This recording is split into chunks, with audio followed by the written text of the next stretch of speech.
Proverbs 5. Babala laban sa pakikiapid. Anak, pakinggan mong mabuti ang mga sasabihin ko na may karunungan, upang malaman mo ang pagpapasya ng tama at matuto ka ring magsalita ng may karunungan.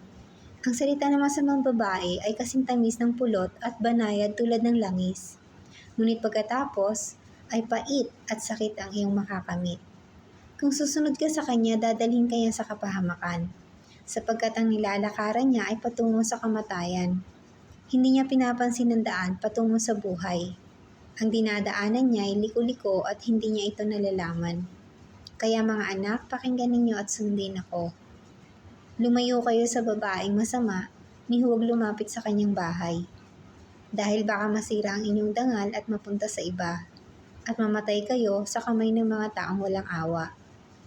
At ang lahat ng kayamanan ninyo at ang inyong mga pinagpaguran ay mapupunta sa iba, sa mga taong hindi ninyo kilala.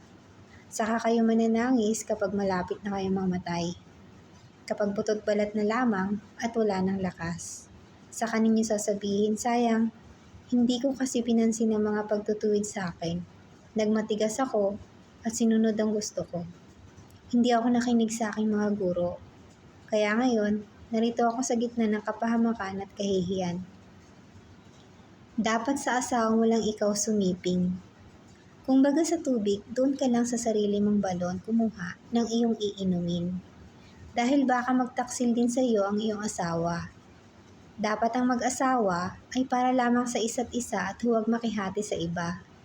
Maging maligaya ka sa iyong asawa na napangasawa mo noong iyong kabataan.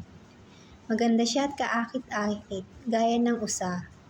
Sana ay lagi kayong lumigaya sa kanyang dibdib at maakit sa kanyang pag-ibig. Anak, huwag kang paakit sa malaswang babae o hipuin man ang kanyang dibdib, sapagkat nakikita ng Panginoon ang lahat ng iyong ginagawa saan ka man naroroon. Tinitingnan ka niya. Ang masamang tao ay bihag ng kanyang kasamaan, para itong bitag na huhuli sa kanya. Maliligaw siya dahil sa kanyang kapangmangan at mamamatay dahil ayaw niyang itinutuwid.